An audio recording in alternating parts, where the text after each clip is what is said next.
Scanning for audio.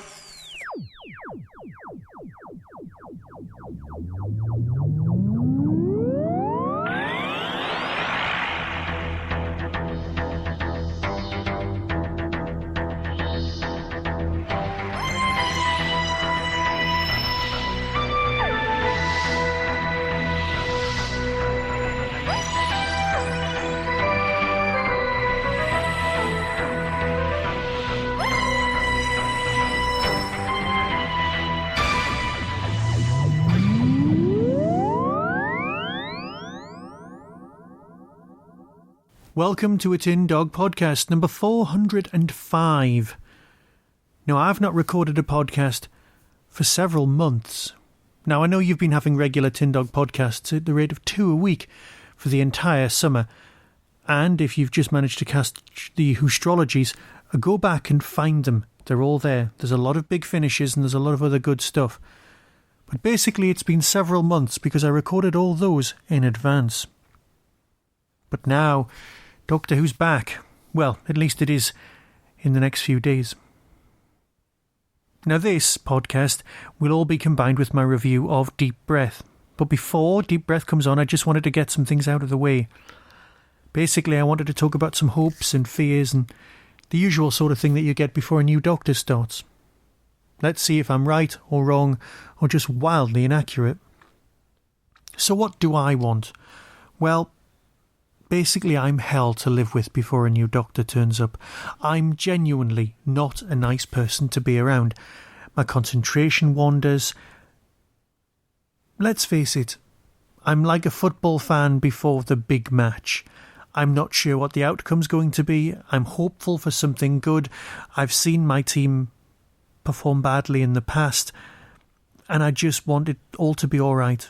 There's that nagging feeling that the whole world's going to realise that Doctor Who just isn't quite as good as it once was and the whole thing will get cancelled. Yes, they've said in the past that we're like rescue dogs who've been mistreated in the past and we're just expecting things to go horribly wrong at any moment, and I guess that's what we are. But I've seen Cricklewood Grates. Bear with me. This is, if ever you wanted to see what Capaldi's Doctor could be like, I'm hoping that it's like him playing himself in Cricklewood Grates. Cricklewood Grates will probably be shown on something like BBC 3 or BBC 4, probably BBC 4 sometime in the next few weeks. Hopefully, if somebody's got their act together. It's a mock documentary where Peter Capaldi finds out the history of a completely fictitious British film company, a bit like Hammer, a bit like the people who brought you the horror films from the 60s and those wonderful war films, with George Formby, that kind of thing. Capaldi's performance is superb, and it's made even better by the fact that the guy who plays the Master in Big Finish is also an avid film collector in it. There's a scene where they're both wandering round, well, I won't spoil it for you, a certain building, and they're talking to each other. And it could be the Master and the Doctor. Of course it's not. There's some wonderful scenes at the end where he talks directly to camera. And if he's even a quarter as good as the Doctor as he is in this, then we're in for a great ride. I'm not thinking Malcolm Tucker. I want him to be like this. As for the voice, well, we've all dealt with my issues of Christopher Eccleston. It's Time Lord, not Time Bloke from the pub. But we've had a Scottish Doctor before, and the hypocrite in me can completely understand that. This Doctor genuinely is from the north. So yeah, I'm tense, I'm a bit pacey, my concentration's up, down, whatever you want. I'm all over the shop, to be honest. But he's got particularly big shoes to fill. But this guy's got big feet to fill those big shoes. Let's just hope they fit. Yes, he's a Doctor Who fan, but then again, who isn't these days? It's just one big, boys' club if you think about it. They all know each other, there's not enough female writers, there's not enough females involved apart from on the screen, and even then, well, let's just see. So, come with me, and I'll be back in a few days after I've seen Deep Breath.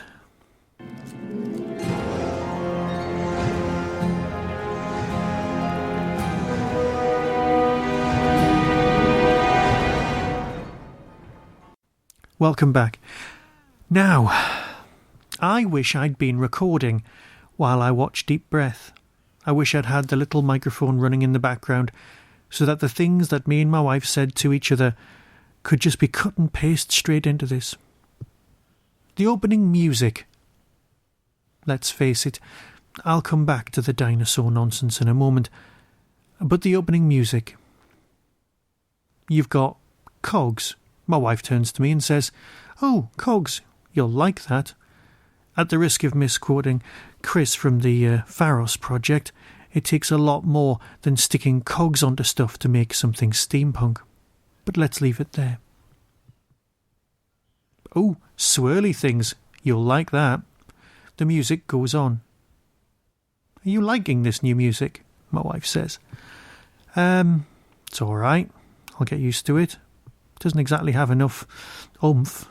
Then at the very end, there's a noise that sounds rather too close to, well, somebody's dropped the speaker in a bath and everything's gone a bit burbly. Or a ruler's been twanged. I'm not fond of the twanging ruler sound effect, and it gets used again later on. So yes, new music. Not great, but let's go with it. I know that there are rumours out there of some fan making the opening titles and then the BBC going, "Oh, that's quite good, let's just copy that." And it's nice to see Capaldi's face in the titles. I am fond of a bit of face. But a few days after experiencing the exciting world of Deep Breath, I'm still kind of, well, torn. I can't decide whether I liked it or not. I just don't know how I feel about this story. Written down on a piece of paper and laid out in front of me, it all works. You've got a new doctor, you've got erratic acting, you've got a sort of coming to terms with himself. But was it just me, or could they just not shut up about him being old? We don't care about his age. We didn't care. All that matters is that the guy can perform, and we already knew he could. His hearts are in the right place. It works. Stop banging on about him having an old face. Okay, the scene with him in the bedroom was a classic, wonderful piece of writing. An angry mirror. That sort of thing will stay with you forever. But the script insisted on driving home on 3 separate occasions. Oh yes, 3, the magic time.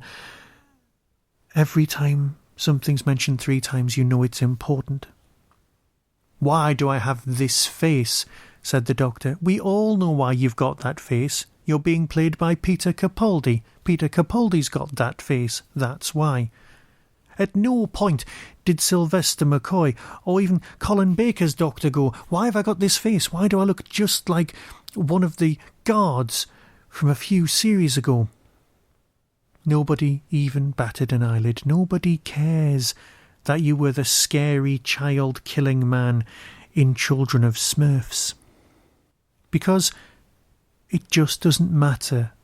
Time Lord faces can be dished out on demand. That's how Pertwee got Pertwee's face, according to the show. And according to the show, the Time Lords will be teaching the Doctor a lesson by giving him an interference, someone who shouldn't have survived's face, just to remind him every time he looks in the mirror. It's quite sweet. They could always have come back to that at some point. But it was fairly obvious, fairly well laid on. I suppose it was an opportunity to add an extra bit of plot, but I just didn't need it. Yes, if you're going to have a more steampunk Doctor, it's a logical choice to send him to Victorian England. But then again, Victorian England is already populated by, I don't know, Jago and Lightfoot and, well, the Pater Noster gang. People have a love/hate relationship with them. They are the Marmite people. Now, I'm a huge fan of them. But let me take you on a little journey to the 80s for a moment. There was a time when you hired videos from the video store, and before these videos were trailers for other films, and often there was the possibility that somebody might just take their top off. 15-year-old boys or 13-year-old boys would get very excited and hire the videos, only to discover that's all you actually got to see. It's the sort of thing that we just went through. Please bear with us and forgive us if you can. It was a phase we were going through. We did grow up eventually, mostly. Anyway, an argument could be made, and this isn't politically correct to say this, that the entire story could be reverse engineered just to legitimately get a lesbian kiss at tea time telly.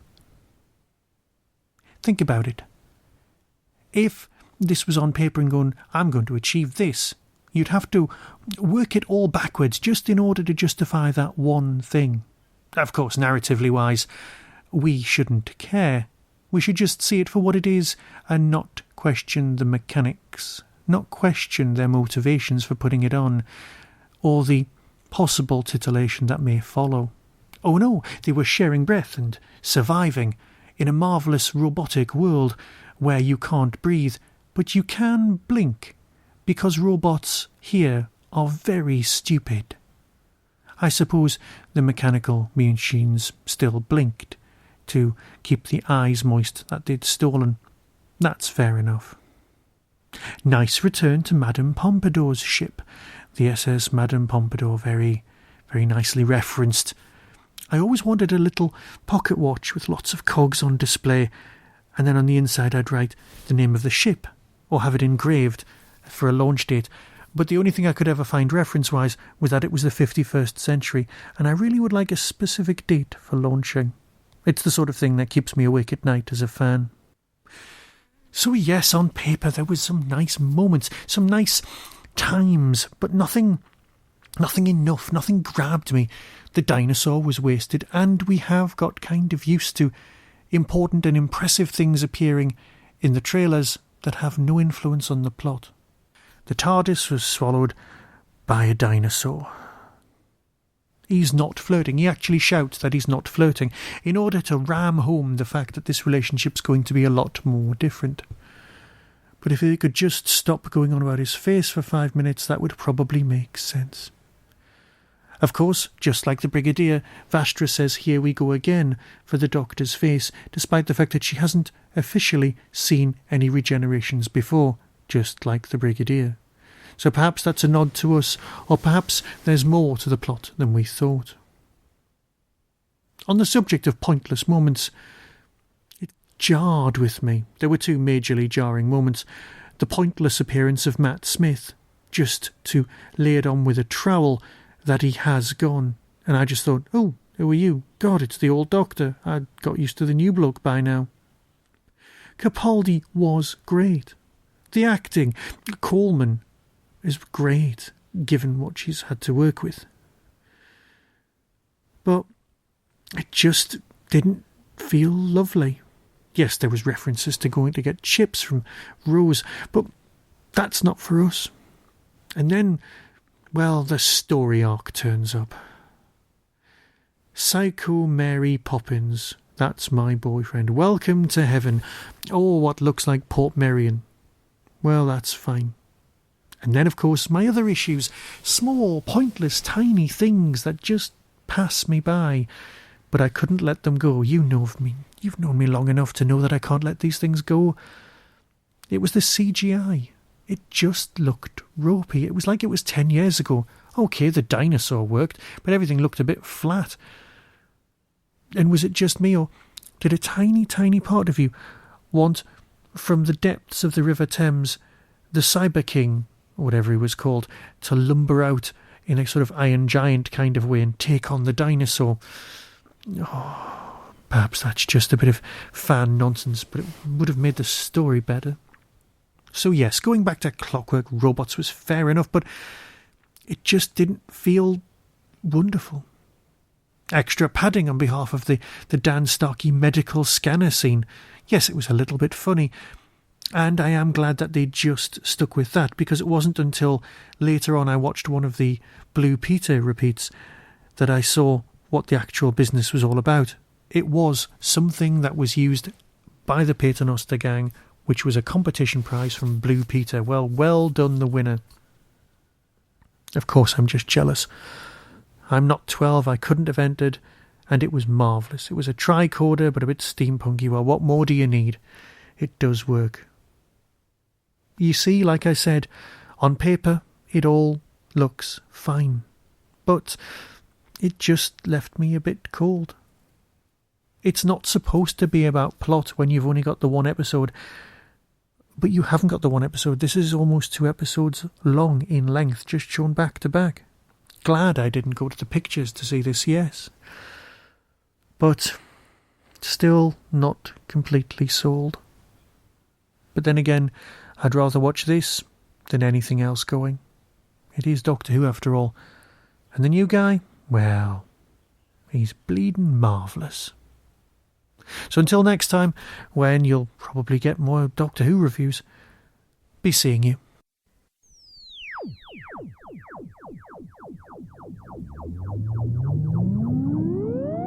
You've been listening to the Tin Dog Podcast. Doctor Who and its connected properties are copyright and trademark of the BBC.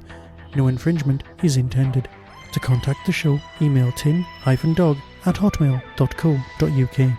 Whostrology, a Time Traveller's Almanac, is available through Telos Publishing or Amazon. Visit www.whostrology.com for further information. The Tin Dog Podcast is a founder member of the Doctor Who Podcast Alliance.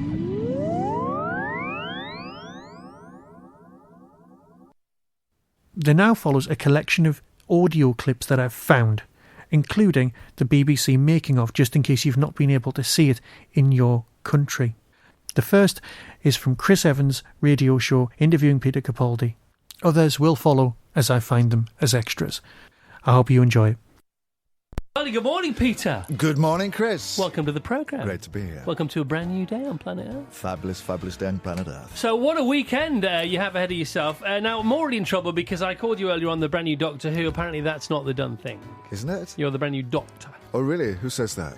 Who makes these rules? Everybody who knows about Doctor Who. Oh, really? I'd like to know who makes these rules. I like to change them all the time. I like to say Doctor Who, the Doctor, Doctor. Yeah. Well, you can say anything you like, I suppose, because you're now part of that dynasty. Because I am Doctor Who. You are. How does it feel? Absolutely fantastic. I wake up in the morning and think, oh, I'm still Doctor Who. It's great. All right. So what things did you consider when composing your particular Doctor? What anxieties and conflicts did you come up against? And what did you end up with? Well, I sort of thought it's difficult with a show that's 50 years old, but I thought it'd be nice to try and get some mystery back into it. I think, I love Matt Smith and David Tennant and Chris X and all of those guys, but I think in a way it become very sort of friendly, user-friendly, which is lovely. But I always thought, when I grew up, Doctor Who was a slightly spooky, weird character who would arrive out of nowhere and take people off deep into space and give them terrible, terrifying adventures. So I wanted to evoke a little bit more of that. Whether or not I've been successful at that, I don't know. You'll have to wait and see. But that, a bit of kind of fierceness,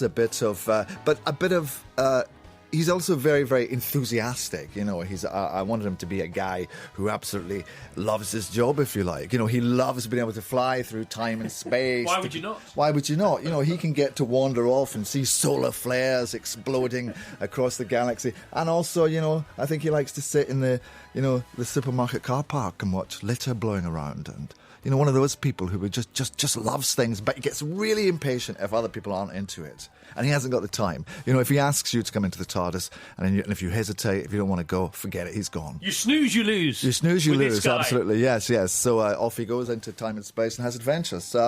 But it's been great. It's sort of growing as we've done it, because obviously it's not just me, you know, it's these fabulous scripts that we have from Stephen Moffat, who just done fantastic stuff with them, and he made the Doctor very kind of acid and witty and sarcastic. So he's very, you know, he has a lot of gags, but there is a kind of, I guess, everybody uses this word darker. I hate using the word darker because I never really quite know what it means. Because I'm sure, I think that Matt was quite dark and David was quite dark, and Chris certainly was as well. So maybe there are some people might think, oh, he's a little bit distant, or he's a bit off, or he's a bit hard. He's not user-friendly. He doesn't care whether you like him or not. Good. Good, that's excellent. So I saw the first episode last night, but I have been told not to say anything about it. Oh, good. Which That's a great help. Sort of defeats the object. Great way of selling it. What have you been told you cannot or cannot say about the first episode, which airs on BBC One tomorrow night at 10 to 8? Well, what I can't say is that it's... I can say that it's set in Victorian London, yes. rather mysteriously, Yes. with a weird series of killings going on by some mysterious figure who's very scary. And a man who used to have Matt Smith's face now arrives with my face and is in a considerable state of confusion, trying to figure out both what's going on and who he is. Helped by a harem of ladies. A harem of very wonderful ladies. Yes, one of whom is... Have I said too much? I think it's not giving anything away to say there's a lovely lizard lady in it, who the Doctor's very keen on. And, of course, Clara Oswald, Jenna Coleman, his assistant, and a gang of rather frightening Victorian droids. And a couple of surprise appearances as well. Yeah. It is fascinating, but you're talking about your composition of your Doctor. Yeah. After a week or two of filming, Yeah. do you then think, hang on a minute, that's not quite what I wanted? Did you make... When did the fine-tuning start, or has the fine-tuning even begun yet, and are you still sort of big tuning? Well, I think the big tune is just tuning all the time, because I think, first of all, it's not just me, it's the input of everybody that's around me. Yes. And also what happens is you begin to recognise what is Doctor Who and what isn't. It's not like an intellectual process. You just sort of have a go and see what works and see what doesn't, and Do you always do that with your characters? Yeah. Yeah, because something works or it doesn't. People laugh or they don't laugh. People are engaged or they aren't engaged. And can you feel that? Yeah. I mean, it must be great if you can sit and write it all down beforehand and figure it out and make those decisions. I can't do that. I just have to see what happens, suck it and see, and throw it out there. So you can come in with a kind of a general notion. But the thing with Doctor Who is it becomes quite clear quite soon what is Doctor Who-ish and what isn't Doctor Who-ish. All right, nicely put. I'm sure the fans will thank you for that. Right, with Peter Capaldi, the brand new Doctor, live on BBC One tomorrow, 10 to 8. For a brand new series of Doctor Who, which we can't really talk about the first episode, even though we've both seen it. Peter primarily because he was in it, so he saw it whilst it was actually being filmed as well. So I was reading about Robin Williams last week, Peter, when I was in America, and lots of articles talked about the depth he had available to him to draw from because of the various demons he's experienced in his life. And one gets a sense that you have similar depths available to you. Where do yours come from? I think just life. I think most people who've lived a life have some... it gives you some grit, doesn't it? It gives you some texture. I mean, I always remember, I was very lucky to play this part in the thick of it, which was Malcolm Tucker, who was this rather kind of wicked spin doctor. But I don't think I would have been able to play that part when I was 25. I had to be in my 40s to play that part because then life had knocked me about a little bit and I'd had some ups and downs, some highs and lows. And I think that gives you something to draw upon. But they're fairly undramatic, my ups and downs, in comparison to somebody like Robin Williams. It's like the plumber doesn't turn up on time or whatever, and I get upset about that. But no, nothing like what Robin had to go through. He was fantastic. I mean, absolutely fabulous. Orson Welles said that he thought some of the best actors were stupid, and it helped to be stupid to be an actor. Yeah, I think that's quite useful, yeah. I don't think you have to be intelligent. I mean, this whole idea of asking actors their opinions about everything and asking them to articulate things, it's all very well, but it doesn't really matter. All you've got to do is act. That's what you have to be able to do. I mean, it took me a long time to figure that out because I get intimidated a lot of the time by actors talking a great game and directors talking a great game and then not really being able to do it. And they assume intellect, don't they? Because they've represented all these brilliant scripts, and they come across, massively intelligent and sagacious, in various movies. They then assume that in their lives. Yeah. I mean, I'm not saying that actors are not intelligent and bright, but what I'm saying is it's not necessary to be able to act, to be a performer. To be a wonderful comedian or a wonderful actor, you don't necessarily have to have a degree in anything. Welcome to a brand new series of Doctor Who. Not only do we have 12 exciting new adventures for you, but a thrilling new Doctor at the helm. Action! Oh! You're gonna dinosaur too! Planning for this epic new series started in late 2013. Since then, over 200 people have been working flat out to make this the biggest and best series ever. Hi there. Lucky for you, we've got exclusive access to show you all the thrills, spills, and explosive action. So get ready for a brand new era. I promise you're going to love it. I know I would. Over 50 years old and loved around the world, Doctor Who has picked up millions of fans along the way, and none more dedicated than Peter Capaldi. Announced to the world as the 12th Doctor back in 2013, Peter is now living his childhood dream. But this isn't the first time Peter has appeared in the show. 5 years earlier, he got a guest role starring alongside the 10th Doctor. Lobus Caecilius. The script came in an email. Usually you read the script and say, yes, I'd like to do it. But I said, no, well, I'll just do it. I don't... Yeah, it's great. I absolutely love it. I could do this forever. It's a delight. Well, his wish has definitely come true. And we caught up with Peter at his very first read-through to see how the job's been going. It seems to have been a long time that I've been the new Doctor Who. People keep saying to me, oh, how's it going? What's happening? Well, I haven't done anything. I've spent 7 months being the new Doctor Who and not getting on with it. Well, Peter is obviously eager to get stuck into his new role, but first things first, time for some introductions. Right now, Peter Harrison, policeman. Dan Starkey playing Strax. You know who I am. Yes, well, it's quite an extraordinary position to be in, to sort of say, hello, I'm Peter and I'm playing this iconic, historically much-loved character that's been around for 50 years. It's difficult to know quite how to phrase that, other than to say, I'm Peter Capaldi and I'm the Doctor. Wow, what an exciting moment. I wonder what lead writer Stephen thought about it. The most exciting thing for me was that it was the very first time we saw Peter and Jenna together. We're alive. Egomaniac, you were talking about me. We got to the read-through of the big, long restaurant scene, which always worried me a bit, because it's a long scene with just two people talking. Clara, what is happening right now in this restaurant to you and me is more important than your egomania. Nothing is more important than my egomania. That was the first time we actually saw the new TARDIS team in action, and that was properly exciting. The dynamic is unlikely friendship, but just totally works and totally feels natural. That's the way I feel that we get on together really well, like that. Unlikely friendship that just works. Geronimo! And now for a little treat. Here's a snippet of Peter playing the Doctor for the very first time. I never know where they come from, the faces. They just pop up, whoosh, zap, face. It's all right up until the eyebrows, and then it just goes haywire. They're attack eyebrows. Do you take bottle tops off with these? This is it. The genie's out of the bottle, so let's see what happens. So while Peter headed off to get suited and booted, we were poised, ready to capture the very first day on set. Action! Madam Vastra, thank God. And of course, there were a few familiar faces. First day filming. This is supposed to be down by the Thames. Oh, and we couldn't forget the big, angry dinosaur that turned up too. Yes, we're all looking rather skyward because there's a huge dinosaur. So without an actual dinosaur being on set, is it tough to imagine one actually being there? I don't know, no, of course not. No, it's my job. Well, the dinosaur itself may be CGI, but be careful where you put your hands. The dinosaur's spit is, it's real. Honest. Dinosaur gunk. Yes, this angry dinosaur coughs up the TARDIS. Nice. Action! Giant dinosaur from the distant past has just vomited a blue box from outer space. But someone is not deterred by dino slime. You wouldn't mind? Strax is working with Madame Vastra and Jenny now and helps them out with military situations like this. I think Strax sees everything as a military situation.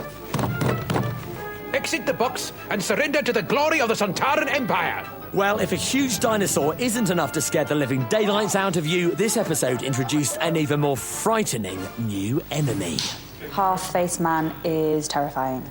Bring her. His physicality is brilliant. You really watch his walk and his movements. It's fantastic. It's so finely tuned. He's a sophisticated droid. It's looking like a clockwork inside his head. He's wearing a silicone prosthetic to simulate this hollow part that completes with the use of a dummy, and then CGI is going to put everything together. This is the dummy for the character of the half-faced man. It takes a couple of months to get to this because they need to take a live cast of the actor first, and then the manufacturing of the mechanism. Well, it looks creepy to me. Are you as freaked out as I am? Probably not anymore, but maybe the first days, yes. Well, while Half-Face Man is freaking us all out with his scary eyeballs, our costume designer Howard has had his own terrifying monster to deal with. No, I don't mean the new Doctor. I've had stress nightmare dreams for the past 2 days. Yes, designing the latest costume for a brand new Doctor isn't easy, but it's over now. For you. Fantastic, great relief. Peter said very early on after I met him, you realise I'm going to have to wear this for the rest of my life. No pressure, but I think he looks fantastic and he generally seems very happy. And Peter isn't just happy with his new look, he's over the moon. And well, I love it. I love the way that it's very modern, but at the same time, it invokes the past. And yet it also propels the new Doctor into the future. I'm the Doctor. I've lived for over 2,000 years. I love it. It's sharp, isn't it? It's sharp and it's minimalist and really cool. What do you think? I think Howard's done an amazing job. It's really great. Everyone will find something different in the look. It'll have a sort of 60s feel for some, it'll have an Edwardian feel for others. What I tried to do was not be stuck in any particular genre or period, that it was really just a sort of contemporary but with a hint of something different. It wasn't deliberate, but I think I always wanted something that was connected to the darker kind of tones of the earlier Doctors. It's very kind of John Pertwee. Yes, Peter's new costume echoes back to some of the past Doctors' outfits. Time to see what style he has in common with some of his predecessors. If you look closely, you can see the more sombre approach of a long dark coat was favoured by the first 2 Doctors, but the red lining in the 12th Doctor's has a touch of the 3rd about it. And there's the simplicity that harks back to the 9th Doctor, including his passion for sturdy footwear. The accessories so beloved of earlier incarnations, scarves, hats, celery or umbrellas, they're all gone. This leaves us with a costume that's distinctive, new, striking and stylish. So what does Peter think of his new iconic costume? It's stark. It means business, and I believe it. It's a thing that makes me feel most like Doctor Who. So with a new costume and a new set of scripts, Peter has no excuse. It's time for his first moments on camera. And someone is more than a little chuffed. It's rather exciting. Almost uniquely, Peter Capaldi's first scene in Doctor Who is the first time that Peter has popped out the TARDIS. This was to bring out a raft of strong emotions for a man who has loved Doctor Who ever since he was a young boy. Delight mixed with terror, really. But to actually finally get to be Doctor Who was fantastic. To sort of emerge from the TARDIS for the first time, that's great. Shush. And you shut the door and it's completely black. So you're sort of plunged into the darkness with just me, Jenna, and the guy who's providing the smoke. Sleepy. Sir? So it was lovely to be inside that box and to think, oh, this is mine now. Nice one. Sneeze. Grumpy! And being on set is a real treat for Stephen. After months of only seeing his new Doctor on paper, it's time for the real character to come to life before his very eyes. Already I'm seeing, how he's choosing to move around the set, how he's hitting a funny line, how he's hitting a serious moment. Fundamental Doctor is the same. It's those flourishes, those moments, the things they run with, the way they move that makes them different. And he's such a funny, inventive actor. And simultaneously, he's having an absolute ball because he's playing the part he's always wanted. How'd you know? Well, come on, Clara, you know that I speak dinosaur. He's not Clara, I'm Clara! It's been amazing. He was born to play it, and I just remember it was like the first line of one take, and in my head I was like, and off we go. Why are you all going dark and wobbly? I think Clara kind of felt a bit safer with the last Doctor. He would always catch her whenever she'd fall, but with this Doctor, she doesn't quite know how far he's going to go. He's a bit more reckless. She's totally kind of on the back foot and doesn't quite know how to handle this new man, this new face. So we see a complete change in her. You need to calm down. She kind of has to try and keep in control, and he doesn't make that easy, and the situation doesn't make that easy. So it's very different to how it was. Something's gone wrong. I'm not flirting, by the way. Wrong? What's gone wrong? His physicality and his hands and his run and just everything about him is the Doctor. And it's such a different Doctor. So that's been incredible to see him bring that Doctor to life and come together, but it was there immediately. We really do have an amazing new Doctor on our hands. And I wonder what Stephen thinks of his new time traveller. He looks like Doctor Who. He sounds like Doctor Who. He's a Scottish Doctor Who, and somehow that's just so exciting. Everybody, just only just take 5! So that may be the end of Peter's first day, but this is just the beginning of a brand new Doctor.